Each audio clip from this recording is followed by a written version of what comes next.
All right, welcome everybody to our Finance Friday weekly course. I'm Jerry Fetta, owner, founder, CEO of Wealth Dynamics, and I am joined here by my co-host, Mr. Neno Aquino. Say what's up, Neno. Hey, what's going on, guys?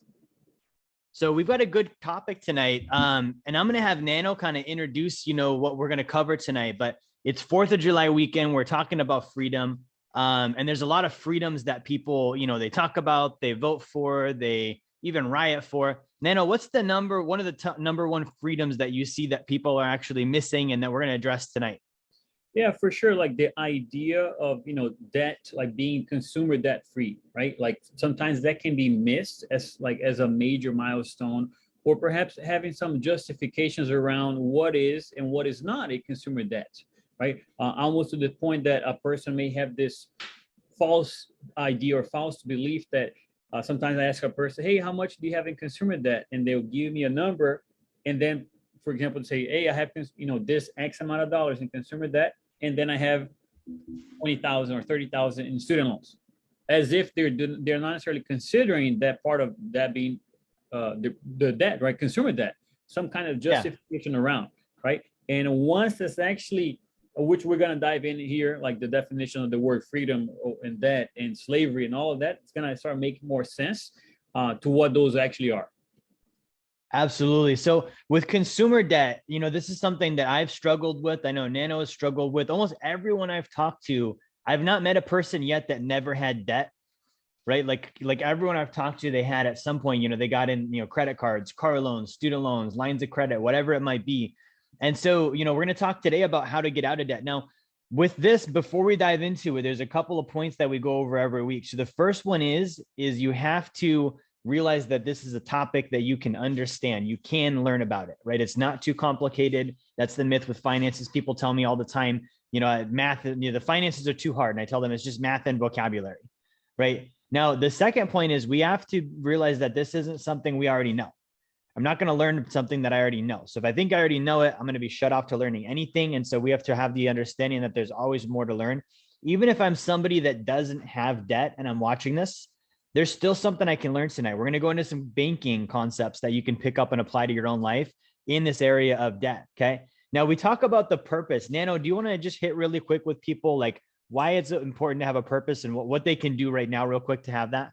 Of course, like having a purpose, right, is going to be a reason for something, right? So meaning, what is the reason that you are attending the webinar tonight? Some of you, right? Or, even if you're live or you're catching this later on, like, what is the reason why you're doing this? I mean, it's Friday, right? July 1st, summertime. You could be doing anything. And like, they could be watching Stranger Things right now. And instead they're watching this. Yeah, right. So that's right. Right. So what is the reason? Now, I can say for myself, just to give you some a comparable of magnitude here, is that whenever I started watching this when I was a client years ago, it's like, dude, I gotta improve. This is an area that I need to get it down. I have some wins. I have some areas that's like I'm good at, right? Like I was able to make good income. I'm like, there's just something. There's this gap between where I'm at to where I want to go. Right. So this gap was like the missing thing for me. That was enough of a reason for me to be serious enough and like put in the time. Okay, I am going to be here. Like this is an individual that has actually the results that I'm looking for. So what am I going to do? I'm actually going to listen to duplicate the actions that got him there. That was my reason. Right. So point being is like, what is your reason for attending here? Right. And perhaps it can be like, hey, it's going to be like almost like a routine, right? Like, at least for me nowadays, it is, right? It's just like working out, right? Or brushing my teeth. Like, that's just some part of something that I do. Why? Because of my lifestyle nowadays. Now, you could be, right, a client with us that could also, we have many, right? That's like a lifestyle. Hey, this is Friday night. That's just the thing that we're going to be doing here with the family. Instead of, sure, we do early stuff with the family, but now it's time to actually become more knowledgeable in this area to start improving and growing and expanding. So if that is the case for you, like find out what is the reason for you. Because as Jerry did say, right, even if this is a subject that maybe you don't have that, there's something that you can improve upon. Something that you mentioned a little earlier, Jerry, was like, that you have encountered people that have trouble, or, it's almost like with this area of debt. And it's, what is the definition of a trap, right? A financial trap. we don't know that's a trap until we try to get out. Exactly. Right. So anyway, so that's what I want to kind of touch on having a purpose for attending the meeting here, because this is a example or an example of a financial trap. And this is like, if it looks good, feels good until I try to get out. So if I'm able to get this just from that in itself, right? Could be something that you just look at from that perspective. What about, could there be different areas? There are financial traps that perhaps I don't know. And how am I going to find out? By whenever I try to get out, right? Let me go ahead and try to get out of this, see how difficult it might be, right? Because the justification, which again, I don't want to get too excited and jump into like, you know, some of the context of the webinar tonight. It's like, but until like whenever I try to get out, right? It's what about these different areas of could be mortgage, could be student loans, could be name it, right? I am going to have a justification for why I did what I did. Right. But you know, but you know, like, and I had those, right? I'm sure like you have those, like if there's a scenario. But point being is like, you know, having the purpose, me having very clear, and as Jerry mentioned it, like it's whatever idea that you may have that maybe if you think you know everything, that's like one of the first barriers to actually start learning and growing and expanding in the area. Exactly. Now, two other things that we're going to go over before we get started. So this is an interactive webinar. So we want to answer your questions. Drop your questions in the chat. If you have a question, a scenario that you need help with, something that you'd like Nano and I to address with you, drop that in the chat. If you're on Zoom, we will actually mic up with you. We'll go live. We'll talk with you and help answer your question or handle whatever your maybe your scenario is that you'd like some coaching on. The second thing is, if you're not a client, our goal here is to have you become one. Okay. So the book Nano is holding up, okay, it's called Blueprint to Financial Freedom. We're going to cover literally just one subsection of what's in this book, right? So if you're watching this tonight and you're like, I have debt, I would like to become, you know, consumer debt free because I want financial freedom, I want financial independence, reach out to us and get the book, right? So you can message me, you can message Nano. You can also go to, we're having a promo right now where you can get the book for free, $2.99 shipping and handling, and you get the ebook. Nano, do you have the link for that by chance? Yeah, let me type it up here on the Zoom. Cool. Nano will drop that link in the chat. So if you're watching this, you'd like to get the ebook, that's our 4th of July special. You get the ebook. We're also including a 2-week free trial of Wealth Dynamics University, and also a one-on-one consultation with Nano. So if you're watching this and you're like, hey, how do I get, you know, a book? How do I become a client? How do I get some one-on-one help? That's the exact route to do that. Go to that link, $2.99 for the ebook, 2-week free trial of Wealth Dynamics University. And also a free coaching call with Nano. You need to use the promo code FREEDOM. Okay. So there's going to be a little area that'll say, how did you hear about us? Who referred you? Put freedom in that area, and that'll let us know that that's you. Now, without further ado, we're going to get into our course here. So I'm going to share my screen. We've got another PowerPoint. So everyone seems to dig the PowerPoints, which is great. We've got another slide to go over. So how to achieve consumer debt freedom. Now I put on here wealth milestone number 4. Okay. And there are a number of wealth milestones. I said number 4 because the first one is financial literacy, right? That's the first milestone to building wealth. If I'm like, hey, I want to become financially independent, if I don't know about money, it's not real. It's not going to happen.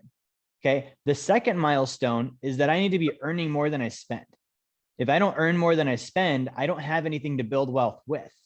Right? There's no surplus there, right? And then the third milestone would be to be on a forced savings plan, right? Something that's automated. It happens at the beginning of the month, the middle, whenever it happens, but it happens automatically. I pay myself first on a forced automated savings plan. And then the fourth one is to get consumer debt free. Okay. So those are our 4 milestones.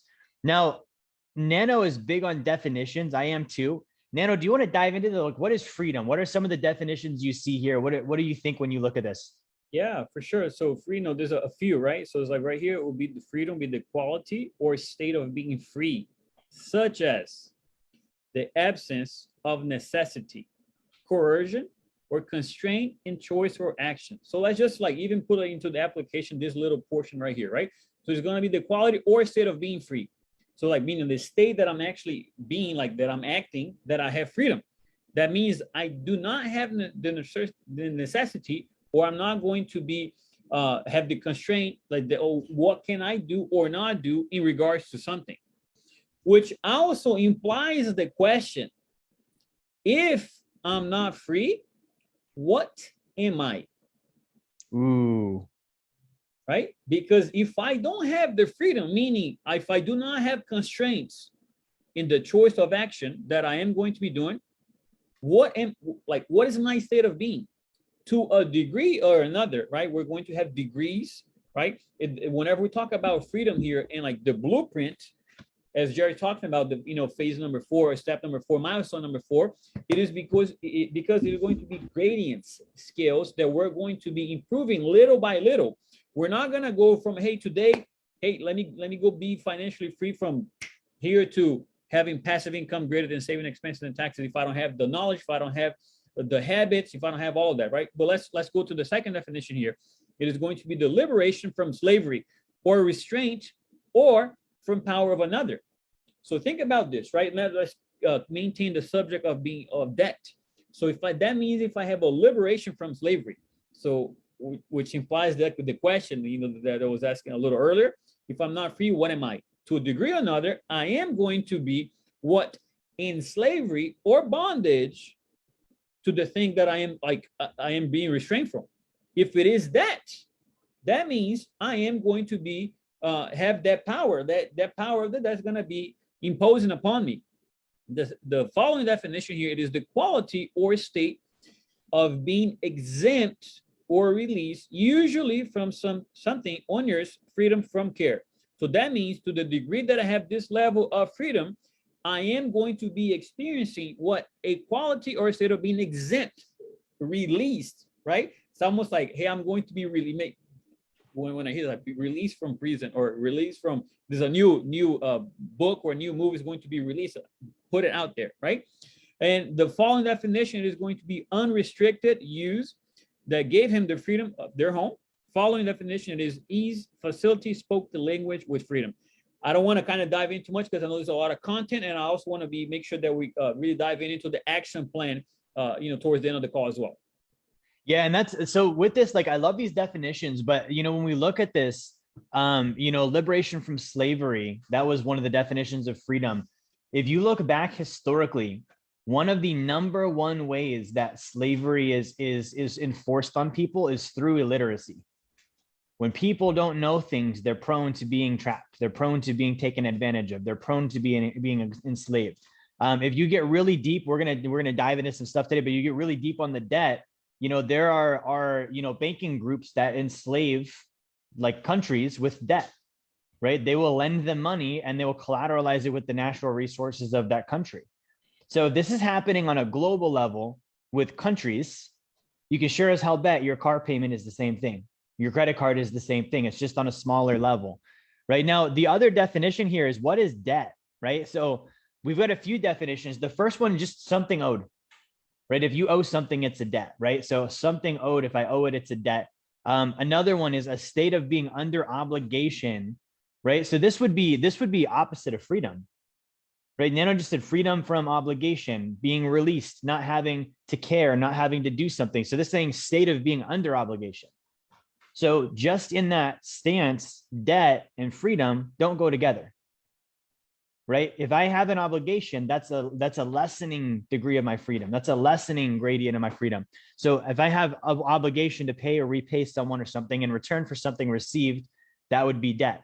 Law and business, there's a definition here as well. The recovery of money held to be due.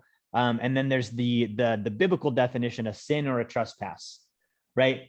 Now, the final definition that I'm going to cover, and Nano hit this last week. I just put the Jerry Fetta definition here of consumer, someone or something that consumes more than produced. Okay, more than it produces. And Nano, you said something last week about consuming and producing. Do you remember that? Correct. Or I think was the question in regards to the content that I was watching. It's like, well, but I'm what the example was like, hey, I'm producing and I'm taking an hour of my week to watch something that I enjoy, right? Which means like the production outbalance is way more than what I'm consuming. Yeah. Right? So that would be the example. So that would be, like Nano's saying, the consumption, it's a violation of this, right? So you're consuming more than produced. Okay, so that's the key here. Everyone does some consumption. Now, here's some of the myths. Okay, so Nano hit this on the head, and he hears this every day on calls with people. I've heard it, since the very beginning of my career. As soon as someone tells me they have debt, it is immediately followed up with an unsolicited explanation of what it's for and why they have it. Almost almost 100% of the time, they're like, well, I have some credit card debt and I haven't asked anything, but it will be immediately and voluntarily followed by the justification of why they have the debt. That means it's something they know they shouldn't have, right? We don't explain things that we know are right. We only explain things when we know they're wrong, right? So if I said, hey, why do you have debt? And then guy answers, that totally makes sense because I probed the question. But this is unsolicited. This is just, I have debt, and then immediately I need to make sure that I give a good reason why it's there, right? So it's normal. What do you think about that myth, Neno? The fact So that debt's considered I normal. actually want to define the word myth, right? Myth, it is a traditional story, especially one concerning the early history of people or explaining some natural or social phenomenon. Another one here, it is a widely held but false belief or idea, a misrepresentation of the truth. So think about this, right? So here we have a false idea that is believed to be true, which is like, hey, it's normal. Everyone has it. What is that? The justification now in order to basically make sense of something that shouldn't make sense to begin with. Mm-hmm. Right? So now I'm like, here's the, like, it's almost could also be like, instead of saying the myth, the justifications, right?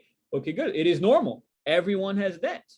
I don't have the money, but I have the income, right? If we just replace, instead of being the myth, like this is the justification why I have it, right? It might as well be the same, because what now it's a false idea that, hey, it's believed to be true, but does that actually give me the result that I'm looking for?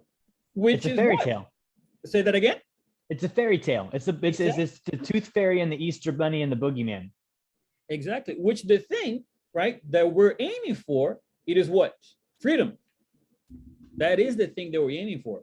Now, if that is not your goal, might be on the wrong webinar. Yeah. But that is the goal, right? That is, if that is the goal, and like and even like if I don't have that to my awareness, that like this is something that I should be aiming for, I am almost being oblivious to the game that we are forced to play. And even you can probably say some of this, right, Jerry? Because at one point in your life, you chose not to play the game. Yeah. Right. And what was the scenario there for you whenever you like, hey, I'm not going to play this game anymore?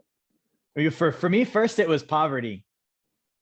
Right. That was my first decision. I was like, I'm just not going to participate. I'm not doing this anymore. And so I was homeless. Me and Lexi were homeless for several months when we were first married, squatting in an abandoned house. And that follows you, like Nano's saying, like the game we are forced to play. It's involuntary. You're going to have the economy impinge on you, even if you decide not to participate. It doesn't care. Correct. Right. And which is kind of like, if I don't have that, like if I'm not aware enough that this is actually happening, and I have to cause the opposite, right? I actually, like, we are like in bondage, in slavery. Like the game is, it's like, financial slavery too, that it is forced upon us. Like we're born, here you go, figure it out, right? Now it's like a game. I hate to say this, right? But it's a game that now it is, we actually have to break free of prison, right? And then we actually have to learn how the game it is played. And like those that actually have played and have broke free from prison, they have laid out a plan. And guess what? Those who are running the prison are now giving us ideas for things for us in order to be comfortable, in order for us to be okay in that scenario.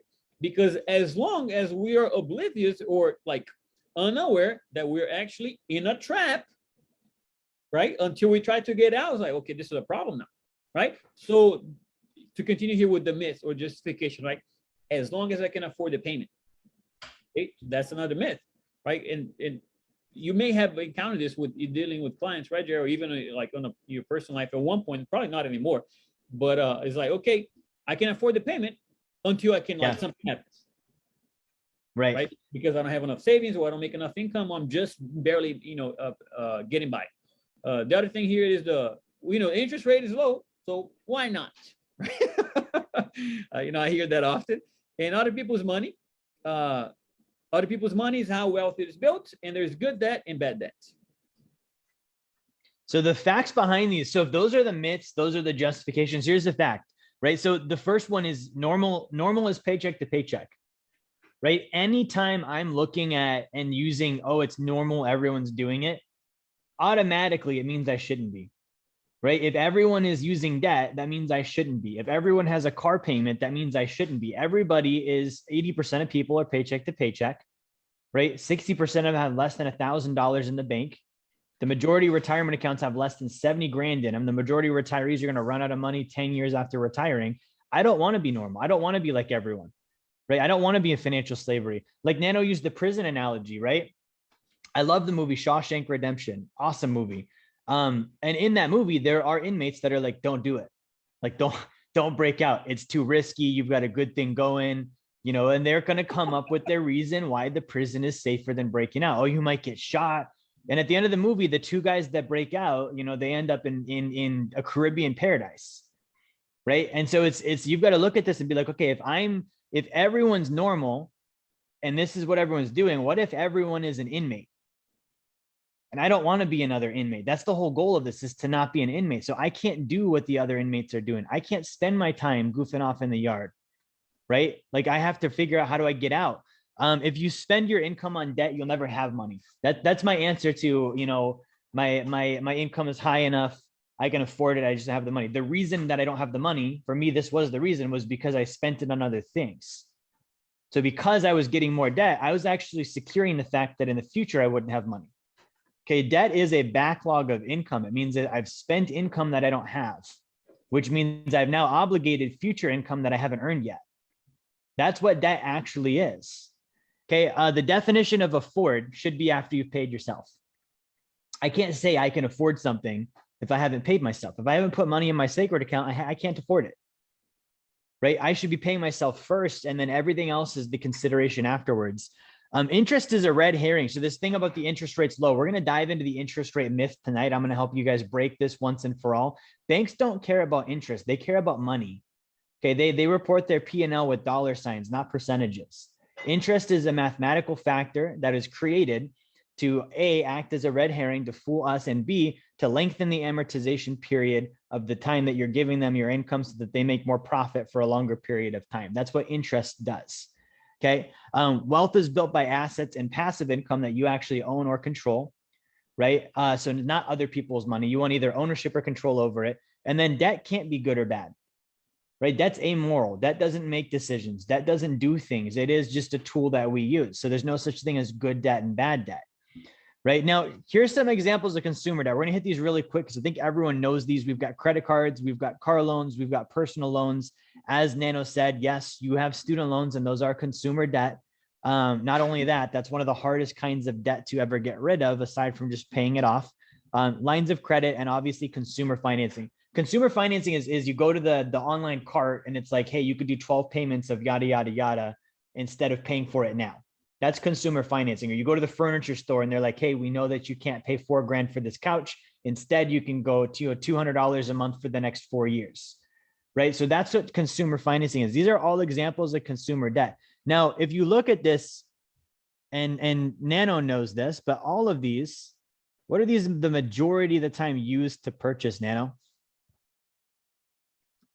So, like, what types of things are these used for usually? Is it like investments and stuff usually? no, not at all. Like something that I am going to be consuming, right? That I'm going to be intaking.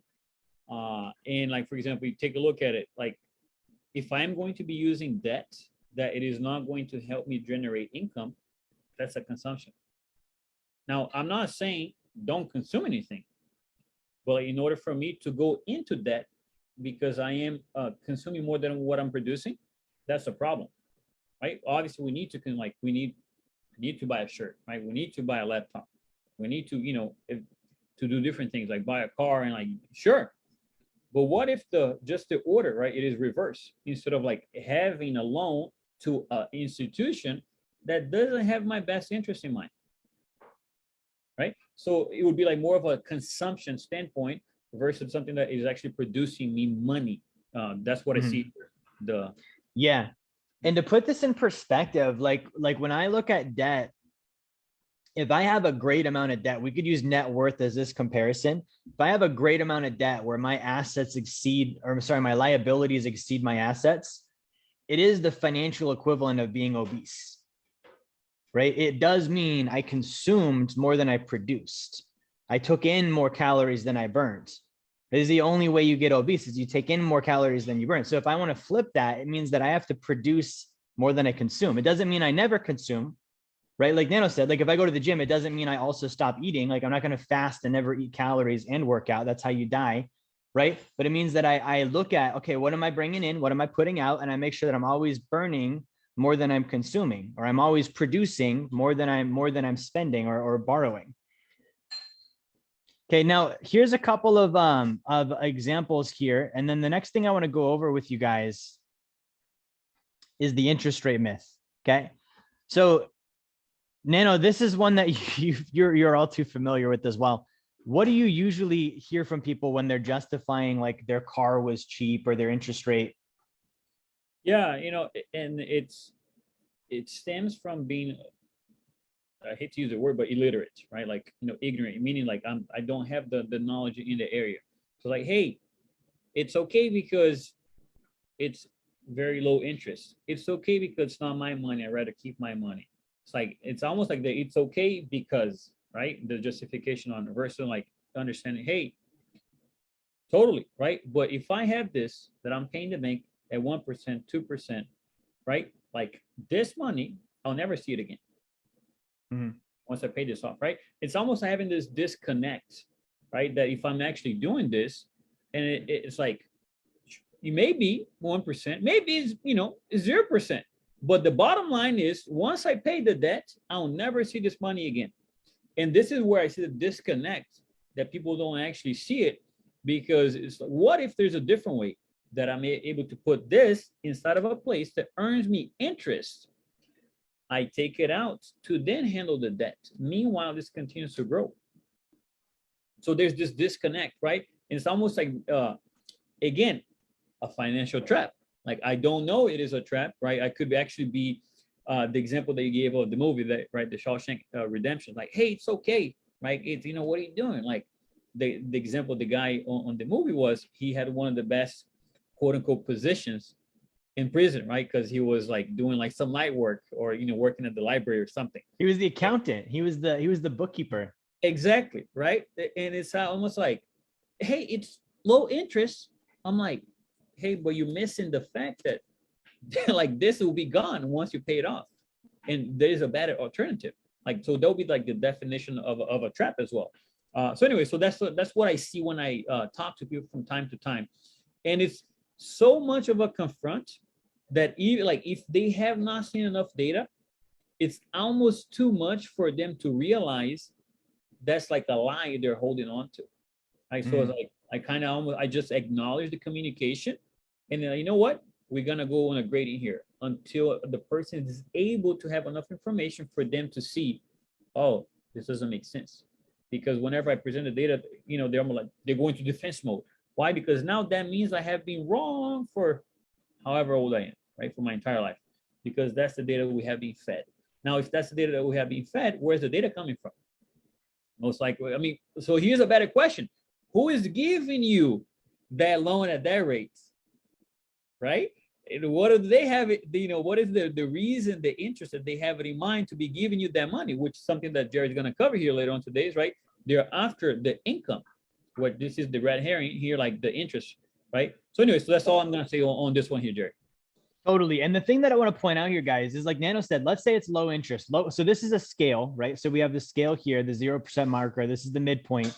This is low interest. Oh, it's only 1%. Oh, it's only 2%. Oh, it's only 3%, right? Usually that 1 or 2% marker, sometimes even 0, people are like, oh, it's such a cheap loan. I should do it, right? It makes sense. First thing I want to point out, 1% is cheap in comparison to what? 5, 4, right? But what if we're above the scale? What if we're able to earn 2 instead? What's better, earning 2% or paying 1%? Okay, what if you can earn 4, right? If you're at 0% interest and you're looking at, well, I could be earning 4, what's better, earning 4 or paying 0? Earning 4 is better, right? So we're going to talk to you today, and this is going to be a concept we cover in a few slides about how you can be on this top side of the scale where you're earning interest on your loans instead of paying interest on your loans. And you've got to look at this. You've got to look, okay, I could do zero. I could borrow money at zero, or I could borrow money and get paid. I could borrow money at -1, or I could borrow money and get paid. Which one am I going to do? Right? The other factor here is these are all percentages. These are dollars next to it. It doesn't matter what the interest is. Like Neno says, this all costs dollars. Every single one of these on the bottom part of this scale costs you dollars, right? The interest, it's going to cost you dollars for a longer period of time. The more interest you have, the less interest you have, the shorter period of time it's going to cost you dollars, but it's still going to cost you dollars. Everything on this half of the scale, it gives you dollars. So these costs and this side adds. You're making dollars when you do this, right? So it's just simple. Like, would you rather spend dollars or make dollars? Right? Nano, you look like you have something to say there. No. Just like, just agreeing with what you saying right now. I'm just like thinking about like different scenarios that I have talked to people, and like, it's just like almost too much confront for a person to kind of come to that realization. Absolutely. Now, the other thing you've got to look at is, where does debt come from? Okay, there are two places that debt comes from. When you go to a bank, debt comes from literally thin air, meaning they print it into existence. Like, it's not actually anything, and all of a sudden it's a digit on a screen backed by nothing, and now you're going to pay interest on it. That's literally coming out of thin air. The other place it comes from is other people's bank accounts. Okay, banks loan out deposits. Banks have no money of their own. They loan out other people's money. Right? So when I think about this, okay, why am I going to this source to get debt when it's not even theirs? Right? Like, literally, if it's borrowed out of thin air, the way that that's done is either going to create taxes or inflation. So when I take out debt from a bank, I'm actually worsening the tax and inflation problem in the country. Right? With other people's bank deposits, like, that's not their money. That's not the bank's money. Now, whether or not I should get the loan, it's not a moral or non-moral thing. I'm just pointing out this is the only two places debt comes from. Right? These are the sources. Right? Now, the next part of this that I want to go to is the actual process. Okay, Nano, do you want to read through the steps here for people? Yeah, it was actually a funny thing. I was thinking about this, and then I saw the slides that you put it together, right? So here's the process. This is how it goes, right? So bank, it is going to get money that's not even theirs to begin with, right? Doesn't even actually exist. Now, the bank's going to loan that money to the person who is borrowing, right? This money doesn't exist. Now they're going to be loaning to the person who is borrowing. Good. Now they're going to charge interest, meaning dollars, to the borrower. So that's actually, okay, that's going to happen. The borrower is going to use dollars to buy things, right? Let's say that I'm the borrower. I'm going to use this. I'm going to go buy things. Now the bank's not charging me interest because I borrowed this and now I'm using it. Now, me, the borrower, I'm going to work. I'm going to trade my time for real money. Work in real time. In real time, right? That's where the freedom comes in, because this doesn't exist, right? This is like, okay, this is being printed. Now this is given to me. Now I have to go trade my time, exchange my time for a service or a product or sell or something in order to get more of these, to go ahead and give it to them whenever they create it out of thin air, right? Which is like the step number 6 here. The borrower pays real income for the term. Okay, and now it's something even worse, right? Let's say that the borrower is going to refinance. Let's reset the amortization period here. That's the thing, real quick, because people brag about that. I just refinanced my mortgage. I just refinanced my car. It's like, you dingus. You just reset the amortization on your loan. Every dollar you pay now is going to go to interest, not principal, for the next 7 years. Yeah, and let's define that word, right, Jerry? Amortization here, which is going to be for people here, the action or process of gradually writing off the initial cost of an asset. So whenever I'm going to be resetting this thing, it's like I'm starting from scratch again. It's like again a trap. Like, it's presented like this like great thing here. Like, and again, it comes to what definition of words in math. Right? If I see like, okay, I'm going to start from 0 and I'm going to be paying this thing here again, like what I'm going to be paying is going to go, it's not going to go towards the principal. And when I look at the math, like, this doesn't make any sense. But Yeah. I don't understand what it says. I'm going to refinance. That means lower payment now. Like, I'm all good. Like, when it's like I do the mathematical equation, it's quite the opposite, right? Yeah, And then, math and vocabulary. That's a good point, Nano. It's like if you were sitting across from a banker and they're like, "Oh, you're going to refinance, like it's going to reset your amortization." Most people are like, they don't know what that means. They're like, "This sounds sophisticated and interesting. Where do I sign?" Right? But yeah, if they described it to you the way Nano just did, you're going to restart from zero.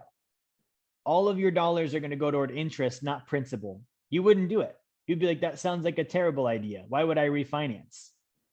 Right? So that's just to point out, we say math and vocabulary. That's a perfect example. If you understand the basic math, you will restart. You will be paying more dollars towards interest than principal, and you will be back at the very beginning of the loan. That doesn't sound sexy anymore.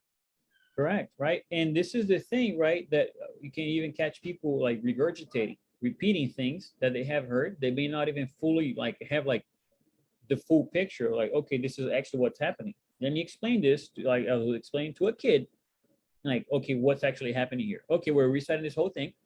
I'm gonna start from zero. The money that I'm gonna be paying for the next couple of years, it's not gonna go towards my principal. Do you want to sign it? And you're like, yeah, right. It's like, no, like that's not a good thing, right? And the last thing here on this process is that the borrower, let's say that I am going to default. Let's say I have the loan, I am not gonna pay it anymore. Now the bank's gonna take away the real thing over the fake money, right? Because they printed this out of thin air. Bank gave me this, I default, I no longer can pay it. Now the bank's gonna take the thing that's like, okay, now it's theirs now over the fake money. So it is a system that it is going to suppress wealth and enslave a person, right? Because now if I have the bank printed this money, gave it to me out of thin air, they created this, might as well be monopoly money, right? It's almost like hey, let's say I have a monopoly game here. Let me go ahead and grab a few. Let me give it to you. Now you're gonna have to go to work and trade me. Give me some real one, right? Like now you're gonna put in like I'm gonna take that, and if I cannot pay it, they're just gonna take this thing. It is a tool designed on purpose to enslave a person. So anyway, so that's the process how it works. Yeah, and I want to make sure that this gets across because when I first learned this, like I at first didn't get it. And part of that was because the way I learned it, it was a little bit confusing, but also I didn't want to believe it was like this, right? Like this is a lot, like Nano said, a lot to face, a lot to confront, a lot of reality to take and be like, oh crap, this is how banks work. Like very literally, when you deposit your money in the bank, they have a 0% reserve requirement. They do not have to keep any of your money on deposit. They can loan it out. They can actually loan money that they don't even have. Right. So that means factually the money that in legal terms, whenever we deposit money in the bank, we're no longer the legal owner of the money. Absolutely. So we've deposited with them. It's an unsecured loan, right? That's essentially what we've just done there. But the thing is when they loan that money out that someone else, it's not their money. Right. And we it's so normalized, but think about like if I take something and it's not mine and I loan it to Nano and it's not mine, which means Nano's borrowing it from me and it's not mine to let him borrow. And on top of that, I'm charging Nano interest for real work that Nano performs. Nano works, Nano does real time, real labor and pays me real dollars for this money that was never even mine in the first place and didn't exist from anywhere except for the fact that I made it up. Right. And what's worse is like, let's say it's a house. You're going to give real time, real work, real effort for the next 30 years on a mortgage for money that wasn't even the bank's in the first place. And they're charging you interest on it. And if you foreclose, guess what? They're going to take away the house. They're going to take away a real thing. So they actually win on a foreclosure because at first it was just digits on a screen. Now they've got a real asset. Right. So they're either going to have income, passive income, or they're going to have an asset one way or the other. And sometimes they're going to get both. Right. So this really is what happens. And when you wrap your mind around that, this would be no different than, if somebody can't get out of the system, it would be no different than, a druggie being hooked and not being able to stop going to his dealer. Right. Like that dealer is not there to help the guy out. He's suppressing him. He's taking advantage of him. Right. It's no different than being in an abusive relationship and always going back. So at one point you have to look at this and say it pisses me off. B, I understand exactly what's happening. And C, it's happening to me. And then D, if I keep doing it, I'm actually supporting the system. I'm supporting them doing this to other people too. At what point do I disconnect from this? At what point do I pull the plug and say, no more, I'm not participating in this, either as the victim or the person that watches on the sideline that doesn't do anything about it? So I know I get heated on that, but that's the way that it is, guys. And when you see that, it's not this thing that we can be like, oh, it's all right. It's like, no, it's not all right. Okay, so here's the solution. And really quick, I want to just answer some questions before we jump into our solutions here. As you look for the questions, Jerry, one of the things, right, that in order to address this is like the person literally, they have to make a decision to actually counter that, right? To like, okay, I'm actually going to get out of that. Yeah. Which is, in order for me to make the decision, I also have to make the decision that I'm no longer going to be in debt, right? Because like, hey, I'm trying to pay off debt, but if I continue digging the hole, like, and this was something that I had the realization many years ago. You know, whenever you were helping me, whenever, you know, being a client, I was like, hey man, before you get out of debt, you actually have to stop getting into debt. And I was like, as simple as that sounds, like, oh, okay. Right. Oh, I actually have to make a decision to stop digging the, you know, the hole. Otherwise, like, how am I going to do this? Right. And then from time to time, I see this with clients, right? When they're making progress, is because they're making progress. Now they go buy like $70,000 car, you know, or something that's like, again, I mean, it's, if my goal is to be free, I just put myself $70,000 behind, right? As part of my progress. But anyway, so I just wanted to add that there as part of the decision-making process. Absolutely, absolutely. So a couple questions. We just had one come in. This is a little bit longer. I'm going to read it because there's some math and numbers. I recently had an ROI, return of investment, so money came back from an investment, and I was wondering what is the best use of that money. I have no consumer debt. I do have two HELOCs. One is at 2.25%, a primary mortgage at 2.75, and a sacred account loan at 5%. I do not like saving money in banks. What are your thoughts on the best use for that money? That's a good question. So this person is basically saying he's got cash that came in, and either he can leave it in the bank, he can pay off loans with it or reduce principal on loans with it, or he can do something else with it. So for me, when I look at this, I look at where did the money originate from, right? So if it originated from one of these loans, let's say I borrowed against my sacred account or I borrowed against my HELOC and I invested, and that money came back to me now as a you know, capital gain or return of principal, I'm going to use that to pay down my loan. Now, I usually am not going to leave that there. I'm initially, that might be where I tag it to, but then I'm going to go look for what's my next deal, right? I want to deploy that capital again and get it earning once again. Now, if it's got nothing to do with these loans and it's like literally it's a gain that just came off of like cash I invested or income or something of that nature, then I'm going to put it into a store of value. For me, that usually means I'm going to dump it into my sacred account or I'm going to buy gold with it. So that's what I would do there. But ultimately, regardless, I would still borrow against those assets and invest those for income as well. Todd, this is a great from Todd S. If your income is greater than your outgo, then your upkeep never becomes your downfall. So if you're earning more than you spend, you're never going to have a expense income problem. Okay, we have a question here from Brian Jensen. Let me bring Brian on here.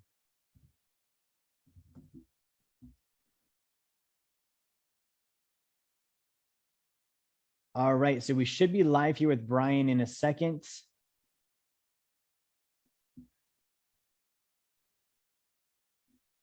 Maybe if Brian has a mic. Otherwise, we'll read Brian's question.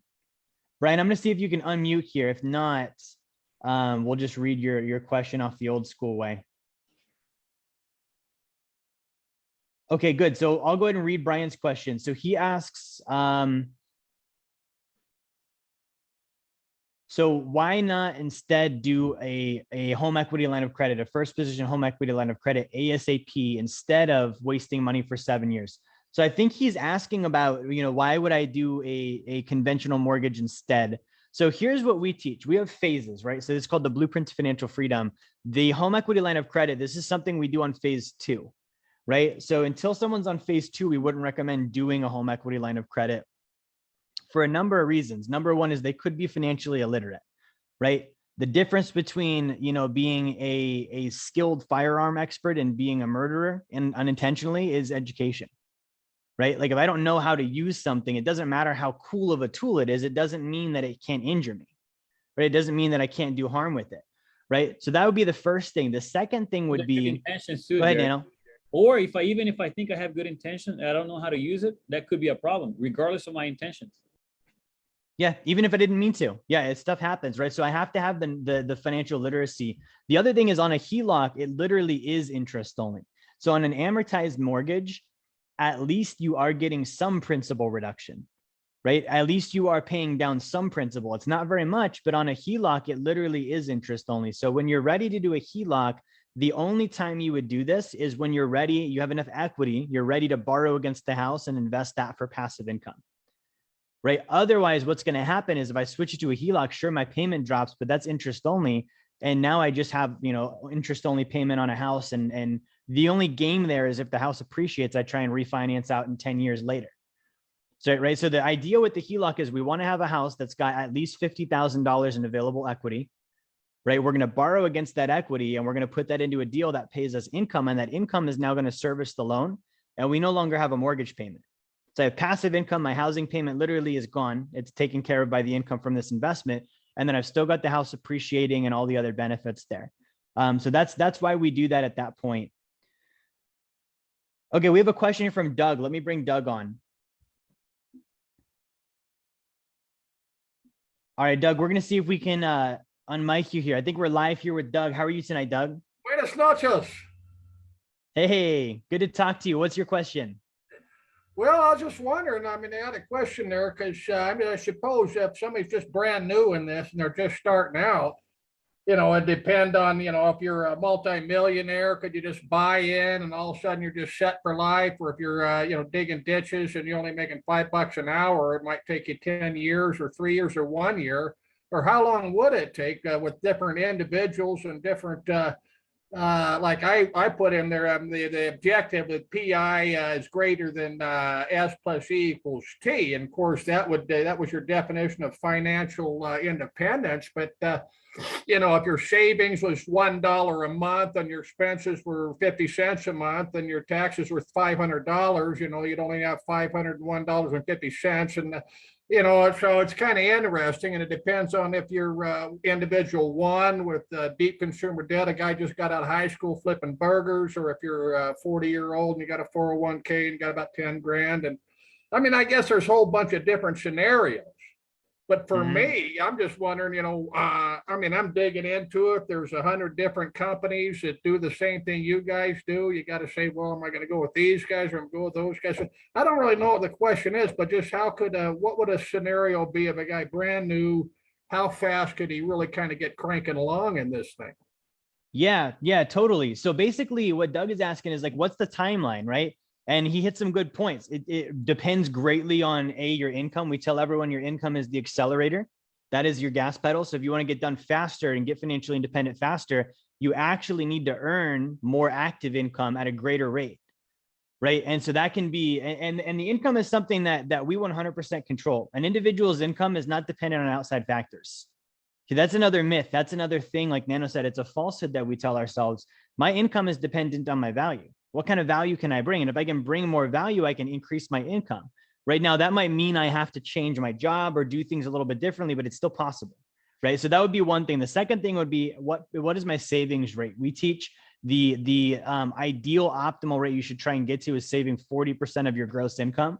And so if you're doing that, just in today's world, if you're saving 40% of your gross income, you got your taxes, you got your living expenses, you probably need to be making 10 grand a month to save 40 and pay taxes and still have enough to live, right? So that kind of gives me an idea of where I need to push my income up to.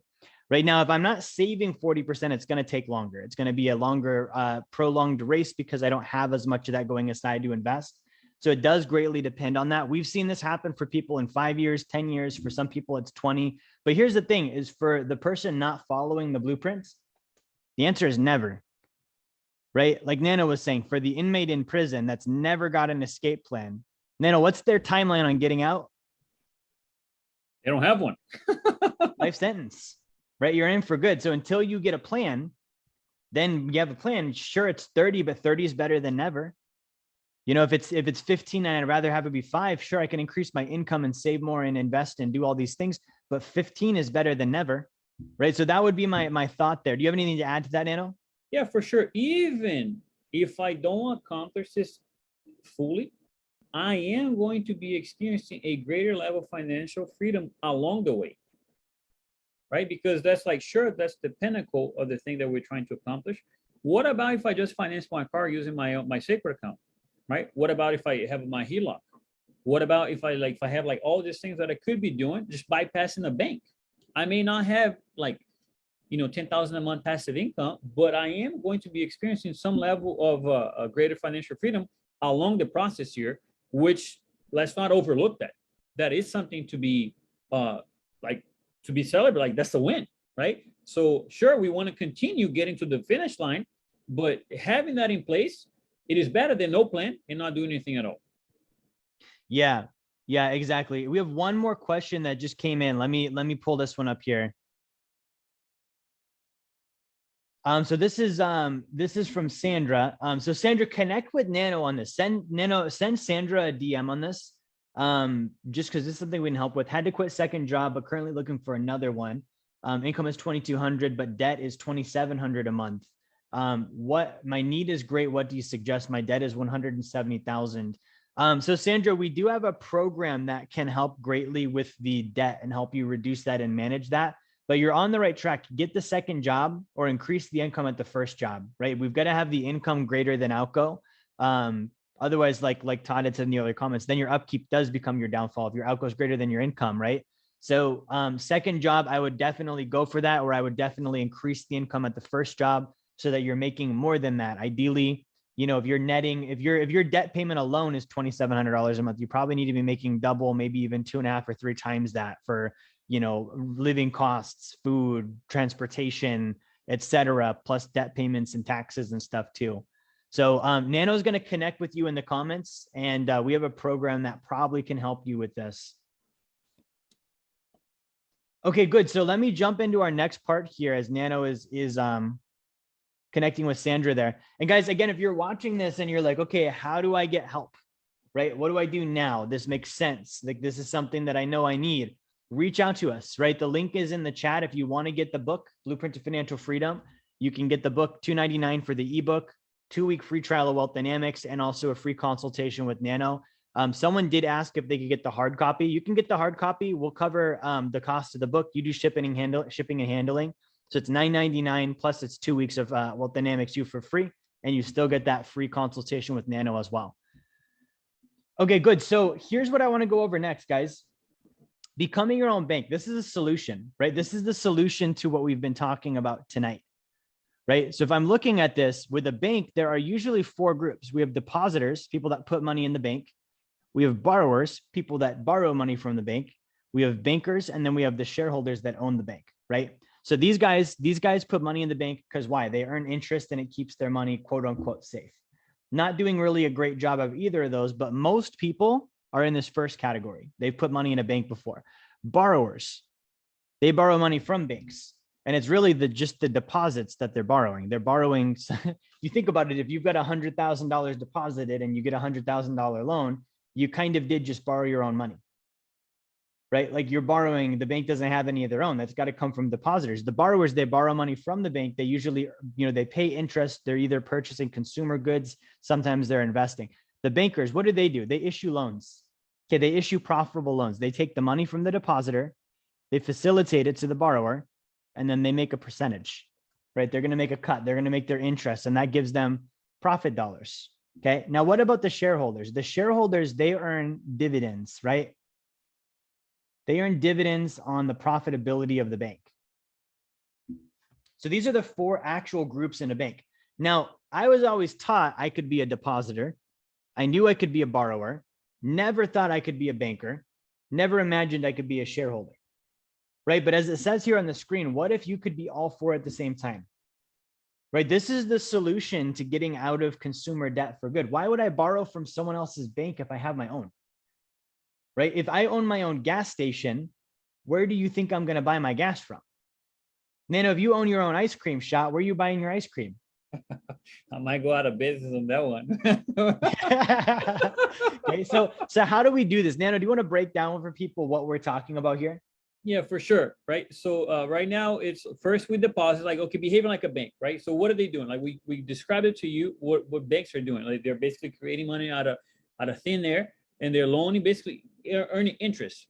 Now, we're not necessarily going to be creating money out of thin air, but we're going to be having the same advantages and benefits as if we are the bank, without taking it on the liabilities of having like a facility, right? So we deposit the money, right, on this, and then we're able to take it out as a loan. Meanwhile, we continue to earn interest, and then we use this money to then go handle anything else that we need to do, right? So this interest that, now we are what, the shareholder along the process, and we can use this money to either pay off debt, to either invest, and then we can start functioning as a bank, which I shared a little earlier on the webinar here, right? What if instead of paying 0, 1% or 2% on this, on a very low interest to a bank, why not pay this back to myself? This is how it can be worked on this scenario here. Right. And so we use something called the sacred account for this. This is high early cash value, dividend paying whole life insurance. And this is basically, if I put money in as a deposit, I'm going to earn 3 to 5% tax free on an annual basis on average, right? I can then still have this money growing and borrow against it. I'm going to pay 1 to 3% interest. Why would I do that? Because when I borrow against my money, I still earn that 3 to 5. My cost of interest is less than my expense than the one I'm making, right? So I'm borrowing at 1 to 3, but I'm making 3 to 5. The other thing is loans are not taxable, right? So if I make 3 to 5% ordinarily, I'm going to pay taxes on my gains because that is a gain. It's income, or it's a gain at some degree, and the IRS is going to tax it. But if I borrow against it, that's not a taxable event, right? So I'm borrowing, still earning the 3 to 5, only paying 1 to 3%. While I do that, I'm either going to pay off debt or self-finance, or let's say I invest with something. If I do a real estate or a private lending deal, I'm making 8 to 12%, right? I'm making 8 to 12 here. My interest cost is 1 to 3, which, by the way, I'm writing off on my taxes. And I'm also still making 3 to 5 on top of that, right? That's if I'm an investor. Let's say that I have debt, same thing, right? I've got my money deposited here at 3 to 5. I borrow against it. My cost is 1 to 3. I pay off a credit card at 12%, right? I freed up the interest. I've gotten back the income, and I'm still making 3 to 5% on the money the entire time, as if it never left, right? This is what banks do. This is how banks operate. This life insurance, we call it the sacred account. If you Google, it's called BOLI, BOLI.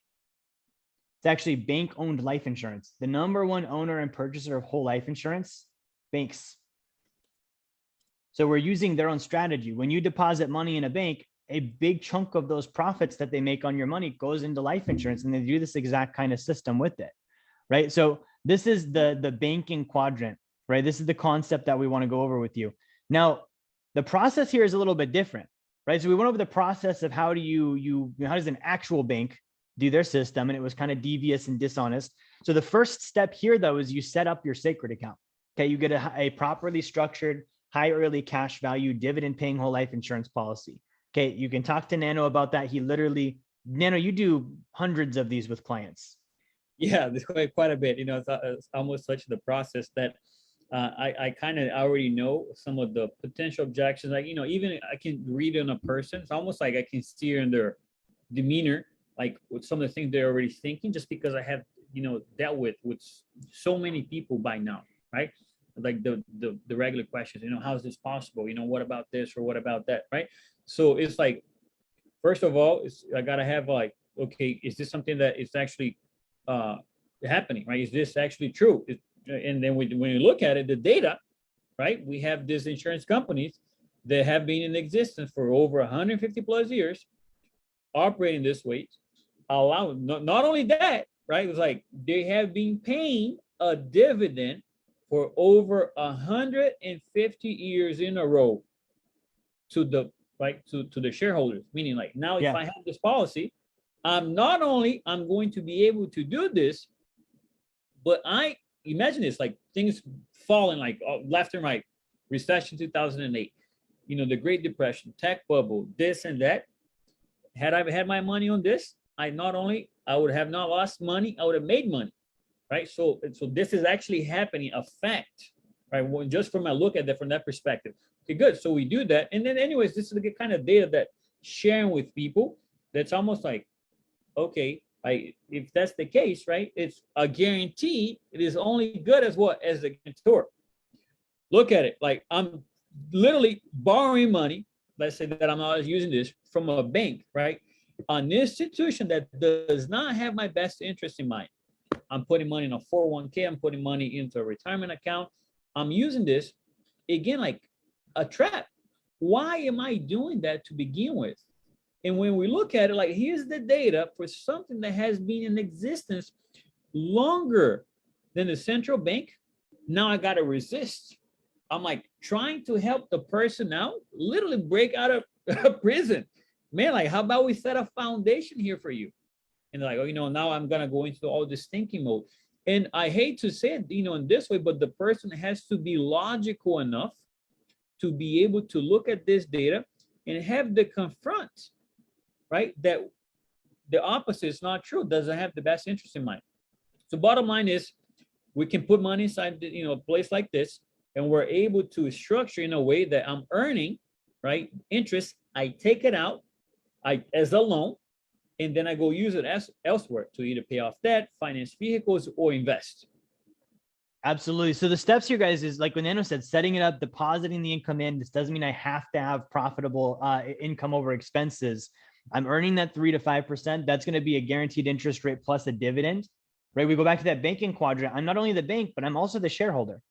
The insurance company makes me an equity owner in the company. I'm an owner in Guardian Life Insurance Company because I have a policy with them. They pay me a dividend every year, right? So I borrow at a net interest. Someone asked, is the interest that I borrow, do I pay that interest back to myself? No. I'm paying interest to the insurance company that I own, right? So I'm depositing it. I'm earning 3 to 5. I'm taking a loan against the cash value. That interest that I'm paying is back to the insurance company. Now, granted, I am a shareholder of that. So more loan interest means more dividends, right? So that's like, if I had my own gas station, I would still pay the retail price for my gas. I wouldn't steal the gas from myself, right? So I'm paying interest back to the insurance company. I do own the insurance company. And then my dividend and my guaranteed rate are a profitable margin on top of that cost. Now, the other thing someone mentioned earlier in the chat was about compounding interest. Check this out. Compounding interest doesn't exist if it's interrupted. If I have a zero or a loss, it's no longer compounding interest, right? Compounding interest means it builds and builds and builds and builds and builds. So as soon as that compounding is interrupted, it's no longer compounding, right? So the sacred account is one of the only true forms of compounding interest, guaranteed against loss, guaranteed to grow. I can truly compound. It's uninterrupted. When I borrow, it still keeps compounding. When the market goes down, it still keeps compounding. When crypto loses freaking 75% in a week, it still keeps compounding, right? So I borrow at 1 to 3, and then I'm going to pay off debt. I'm going to self-finance vehicles. I'm going to invest. My Audi, guys, I did that with my sacred account. My Beamer, I did that with my sacred account. My real estate deals, I did that with my sacred account. My business, I funded with my sacred account. My personal development, I have funded with my sacred account, right? So this is what this is all about. And then the cash flow that I get from those loans I'm issuing to myself and making smart decisions with, I take that income and I pay my loan back. And then I build it back up and do another one. And at the end of the day, when I'm done, I've got more money than I started with. This is the part that people, sometimes they take it for granted. Neno is telling you, I'm telling you, if you put in $1 and then you borrow against that dollar in 10, 15, 20 years, whenever you pay yourself back and you're done taking loans, that dollar will be more than $1. Not because you put more in, because it grew the entire time. The entire time you were playing banker, that dollar was growing and growing and growing and growing and growing uninterrupted, right? So that's the process here on the sacred account. Now, here's what I want to do. When should we use debt? I want to hit this last before we answer some questions. So there's this thing of is there good debt, bad debt? There's no such thing as good debt, bad debt. There's just good decisions and bad decisions, right? So if I make a good decision with debt at some point, when it makes sense, that means that it's going to pay me income. I'm going to get an asset, hopefully reduces my taxes, right? But when should I use debt? So first, it would be those circumstances. Only use debt for things that are going to produce, right? So if it's going to pay me income, I would use debt maybe for that. If it's going to grow in value, maybe I would use debt for that. If it's going to reduce my taxes, maybe I would use debt for that. But before even that happens, I would never use debt, even for an investment, even for real estate, if I'm financially illiterate. Okay, if I do not have a top 1% financial education, I'm going to get myself burned by using debt, even for something like real estate. It would be no different than giving somebody a gun that doesn't know how to use one. Right? It would be no different than putting somebody in an exotic, supercar who's never had experience with it. They're probably going to crash. You wouldn't stick a guy on a motorcycle who's never ridden one before and be like, great, go speed down the causeway. Right? It doesn't make sense. So I would have to have the literacy level first. The next thing is I would have to be solvent. Okay, if I'm broke, that's not going to help me. If I don't have income greater than expenses, if I don't have assets greater than liabilities, if I'm not properly protected, I would be jumping into it too soon by utilizing debt, right? If you're caught up in financial traps, don't use debt, right? If you're still overpaying in taxes, you don't need to be using debt right now. If you're putting money in your 401k, you don't need to be using debt right now. If you have, a primary mortgage and you're not taking advantage of the HELOC strategy, you don't need to be using debt. If you're saving all of your money in a bank account or giving it to Wall Street, you don't need to be using debt right now. There's still something on step number 1 that you don't understand yet. Okay, financial literacy would means I'm aware of the traps. I'm out of them. I'm not actively participating in them. If I'm in the traps and then I add debt on top of it, it actually is going to weigh me down and prevent me from making progress. Okay. The fourth time these are qualifications. The fourth qualification here would be when I have experience building wealth with my own money, right? I have no business using other people's money if I've never successfully used my own. Like Neno, if you were a lender and I came to you and I was like, hey, I want to borrow money for real estate. And you're like, great. How many real estate deals have you successfully done on your own? And I said 0. That's a high risk. What would you loan it to me? I mean, it's like you would have to have some real things in place to really make sure that would be worth my time. But it's just too much risk for a person that has no experience in the area, for things to go south. Now, here's the thing. If Nano would have said yes, I know well enough to know that he's the shark. If I have never done a real estate deal before, and I go to Nano and say, I want to borrow money to do this thing I've never done before, I have no track record, and he tells me yes, that is no different than the third world country getting a loan from the World Bank so that they can do whatever they're going to do with it, securing it by the assets of the country. Right? If you don't know the idiot at the table, it's you. If you've never done a real estate deal, why do you think the bank's giving you money? They want you to screw up. They want the house. They want your income. They don't care. They're counting that that's going to happen. They're relying on it. They pulled the money out their butt anyways. It's not real, right? So this would be a qualification. And then finally, when you understand debt, this would be another qualification. If I don't understand debt, I shouldn't be using it, even if it is for investing. The sixth one is I shouldn't borrow unless I can do it in a way that's asset-backed or non-recourse. Why? Because that gives me a layer of protection. I never want to put the debt on my balance sheet. I never want the debt to be secured by my income. I want it to be secured by an asset or done through a corporation so that if things go south, I've got a veil of protection there, right? I've got something that separates me from this multi-billion-dollar power group of the banks who are they're federal, by the way. Every single one of them is a shareholder in the Federal Reserve Bank, meaning they're shareholder in the entity that suppresses more people in the world than anyone else. Right? These aren't people that I want to be directly exposed to. I don't want them on my lines. I don't want them on my balance sheet. I don't want them in my life. I want either an asset between me and them or a corporation between me and them. Hopefully both. Okay. And then lastly is when I have the admin in place to track and service the loans. Guys, most people, and this is not a ding, but most people, they're terrible with financial organization. Right? They can't even tell you what kind of funds are in their 401k. And we're talking about getting a $500,000 or $1 million loan for a property, and you don't even know how to administer your 401k. You don't even do your bookkeeping. You're not even doing your taxes correctly. And we're talking about doing a $500,000 loan, right? So these are all the things we would do first, right? And if I don't do all of these things first, I'm doing it out of sequence. I'm getting involved in something that I'm not ready for yet. Right. And it's not to say that you can't build wealth. Guys, there's so much wealth to be built without using debt. And I'm not saying never use debt. I'm saying use it at the right time. Use it in the right sequences. Good. Now, the last thing we're going to hit here is the action plan. Nano, do you want to go through here with people on what they can do to get started? Totally, right? Step number one, right? Stop borrowing for consumption. Like, got to make a decision. The thing that kind of hit a little early, right?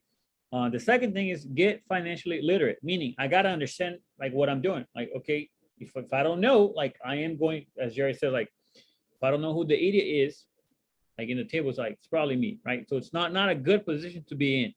And it's like whenever I'm like just ignorant about a subject, that means I just lack information. So I have to go learn, right? Like if I don't know something, like let me go learn, right? Perhaps if you have stuck it through this entire webinar, like what was the reason? Like, okay, maybe I want to learn, maybe I want to improve. Okay, good. So let's take some action. We gotta have this thing that the knowledge that needs to lead to action, like knowledge that leads to just more consumption of knowledge. How good is that? Okay, I'm gonna take a look at the data, then I gotta do some action, right? At some point, it's either true or not true. And this is either something that I want to do or don't want to do, right? So it's like that's something that, okay, good. Let's do that. The third, so let's go ahead and set up a sacred account. And that's what maybe where I can help, right? Having a little bit of let me give you the information. Right, I got to make the decision. Like if that's something that I want to do, good. Let me go ahead and get the information. Let's get on a call. I'm going to help you, right? And guess what? We're not even going to charge you, like until like if it makes sense for you when you decide to move forward, when and if, right? Then okay, good. Let's talk about how we can actually get some exchange here. But it's almost like this idea. If people have a really hard time, be like okay, so you're not going to charge me? To like no, right? Maybe we should, right? Because like. Sometimes it takes like about an hour and a half of my time, and of course doesn't really do anything. But bottom line is to go ahead and take some action. Set up a sacred account. I'm going to help you along the process. Capitalize your bank, meaning your sacred account. Use it, and guess what? Once you set that up, we're going to be providing with a course to teach you how to use it. Not only are we going to set this up, like let's go ahead and teach you how to use this so we can actually win, because we have a vast interest in you winning. So you can actually do more things with us, right? Whenever I have a person setting up a sacred account, like, which a few $100, I mean, sure, that's helpful, but like, I'm not going to make a whole lot of money in doing that. Like you got to be, I want the individual to be winning, to be able to do more, right? So, and build wealth and then worry about borrowing money. That would be the sequence on the action plan here. Exactly. And someone just came in on the comments. Crystal said that what just clicked for her, Nano, was the point that you just said, financial literacy before investing in real estate, right? So that way you actually have that footing. And a lot of times, like this is where we're different, right? So we're talking about, okay, well, what do we do next? We get the book, right? So we go to the link. We go to the link in the chat for the blueprint book. You can get $2.99 for the ebook, the free coaching call, 2-week free trial to Wealth Dynamics University, right? So if you haven't done that, do that. Go to the link, go to the chat. Nano can drop the link fresh. But here's the thing is when people read this book, for them, the first time ever it clicks, right? This is not me. I wrote the book. Like this is when my clients read this, the feedback that I get is I have read so many books on finances. It's never made sense till now. I've read so many contradicting things. I didn't know what to do. Now I have direction, right? I didn't have a strategy. I didn't have clarity. I didn't know what to do. I was all jumbled up and now I do. I've got that roadmap. That's what a blueprint is. Right. So that's the purpose of the book. When people get on our university, it blows their mind. Guys, there's over 400 hours of content, top 1% financial education. 400 hours. That's like, I don't know how long college is, but that's got to be at least a semester or two, right? Like you're literally going to money school. You're learning how to be a top 1%er. You're getting the education. Okay. When my clients do coaching calls with Nano, what they tell me is I didn't have clarity. Now I do. I was lacking accountability. Now I have it. I didn't know what step to take next. Nano helped me figure it out. Right. So these are the things that we're offering you to, and these aren't me and Nanos. These are our clients. These are actual feedback we get from our clients. So if you're not a client today, that's our purpose. Our goal is to get you on this. If you're a client, like, let's get you ready for your next blueprint step. What's next, right? If you're in debt, what do we need to do to get you out? If you're out of debt, what do we need to do to get you to your next phase so you can start investing and using your sacred account for that, right? Now, I want to just check the chat. Nano, do you have anything to add while I look for any last comments or questions? So what I would say is that even if I had started, right, with the sacred account, now we're talking about like the rest of the plan. Once it makes sense, why add time to it? When has adding time has ever helped me do anything, right? the thing either makes sense for me, and either, I'm in a position to do it or not, or it doesn't make sense, and I need to get certain about it to then be certain, like, so I can actually make a decision. Adding time, that's completely made up. That's a consideration that I have. So if I have a consideration about adding time to do an action that is going to help me, why? Right? There's some kind of false idea here, because whenever like things make sense, I should do what I do, like, let's roll. The fact that if I'm adding time, and that's one of the questions that I ask people whenever I jump on a call with them: how long have you been thinking about this? If a person tells me 4, 5, 10, 15 years, the longer the time that a person has been thinking about making a decision, the more likely they're not going to make a decision with me. Like, I've been thinking about this for 25 years. I'm like, okay, I better give you some more data, because now I have been operating with this data for 25 years. And even though I say I want to do something, I haven't done in 25 years. Not saying that you won't, but it needs to lead to the action, right? And sure, the first step might be get a book, might be get the sacred account, but it doesn't stop there. The game plan, it is freedom, which means it's going to take more stuff along the way. So that's what I have to add there. Very good. So guys, again, if you don't have the book, go to the link in the chat, connect with Nano, get the coaching call, get Wealth Dynamics University free trial. Otherwise, guys, we're heading into 4th of July weekend. We do have our Money Monday call on 4th of July Monday. It's going to be a kind of an impromptu discussion with Nano, myself, and a few of our staff, which means we're just going to wing it and tell you what's on our minds with freedom and finances on Monday. It'll be a good time. So it's going to be 4 p.m. Eastern time, Monday afternoon. We will stream that live on Facebook. We have a question. He says, when I decide to go whole hog with you, well, let's say I decide to go whole hog with you guys. I can write, what does this say? I can write a check for $100,000. What might be one possible scenario? So Doug is asking if he has 100,000, like what would we have him do? It really depends. Without looking at your situation, it's hard to say what we would do. We would first probably look at where are you at on the blueprint, right? Like which step are you on now and what's the next thing? So it all depends on that, Doug, but that's a good question. Nano, Crystal Creyas wants to connect with you for a free consultation just to review where she's at on her blueprints. I'll reach out to her. I think that's all the comments in the chat. So guys, again, connect with us Monday, 4 p.m. Get the book if you haven't. Go to the link in the chat. Monday, 4 p.m. And then we'll be back again next Friday as well with Finance Friday again next week. Nano, anything else before we wrap up? No, that's all. Let's take some action now. Awesome. Brianna says, you guys rock. Thanks for everything. Thank you, Brianna. Have a great weekend, guys, and have a happy 4th of July.